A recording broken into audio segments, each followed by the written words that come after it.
Winky D has dropped a massive EP aiwa chisurprise album ichi chiri kubvira mabviravira chaiwo. Winky D abuditsa EP rake an hour ago musi webirthday rake. Happy birthday gombwe gafa vaWinky D. Senyika hongu hatina hedu chatinacho, but apa tine ma-assets makuru kwazvo. More life big man.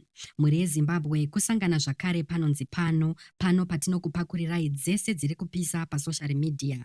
Kusubscribe mahara, so kana iri first time yenyu kuvawo pano, ndapota bayai apo pakanzi subscribe, mobva malaikawo nekusharewo video rino. Izvi zvinobatsira kuti risvike kure. So vaWinky D has released brand new songs on his birthday. Mune one of the songs, vaWinky vaimba vachiti, patonazi mafesi ari kutwekera Mbinga, vakutsvaga anotengera chingwa, vangoita lucky havabatire mimba, but ma-private parts akapindwa. Yeah, apa pachowa mafesi hobo. Hanzi, this song is directed kuna Calaz.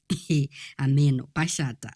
Handina kuuya kuzolaikwa kunge Instagram page, ndiri pakutsvagwa kunge picture iri mupage, handibaize kunge bhebhi rakambopisa raamuchechi, namo ndichangoivhika kunge kipa ari mumatch.